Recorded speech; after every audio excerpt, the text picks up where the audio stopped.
Just ahead on tonight, a New Zealand teen's murder accused takes the stand in Britain. The heart-wrenching plea from Somalia as a famine threatens millions.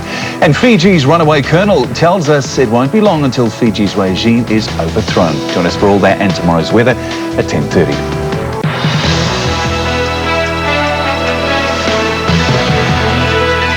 Tonight, the man charged with killing a Kiwi teen in England has just made his first court appearance. A desperate plea to stop a devastating famine in Somalia spreading as millions starve. An ominous warning from a runaway colonel who says a Fiji coup is just a matter of time. And bands of heavy rain are pushing south. Met Services fired out the warnings as wild weather heads to Cook Strait.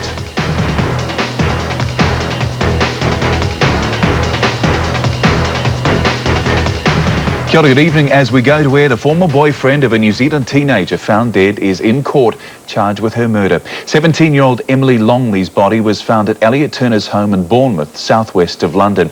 Earlier, Emily Longley's father spoke to One News about how the family is dealing with the latest events. Here's Kim Vanell. In photos taken the night Emily Longley died, it appears this is a couple in love.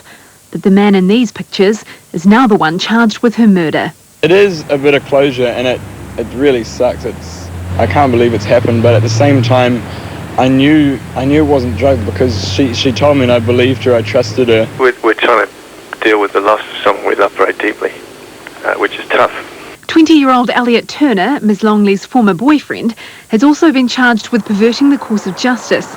His parents, Anita and Lee Turner, face that charge too. She never really talked about her boyfriend over there?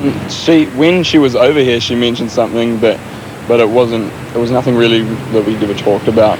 All I know was on, off, and there wasn't really a thing. Emily Longley's body was found in Turner's Bournemouth home in May. The former Westlake Girls and Takapuna Grammar student moved to the UK to live with her grandparents. She was doing really well. She was kind of cleaning up after, her parents said she's getting into bad crowds. We're going to be remembering her as the bright, happy, fun-loving girl that she was. Yeah, she was she just loved life. Immediately after her death, Facebook posts sparked talk of a stalker, then rumours of a drug overdose. But police forensics ruled out drugs. We have to wait. We just have to let the police continue their investigation and wait and see what happens there before we know whether we can have Emily's body back.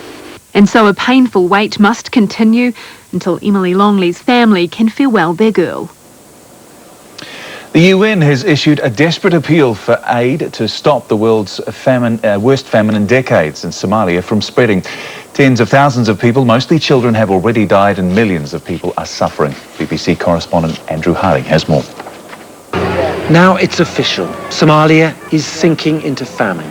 It's the first time that compelling word has been deployed in almost 20 years. The United Nations is hoping it will jolt the world into action. Extreme drought and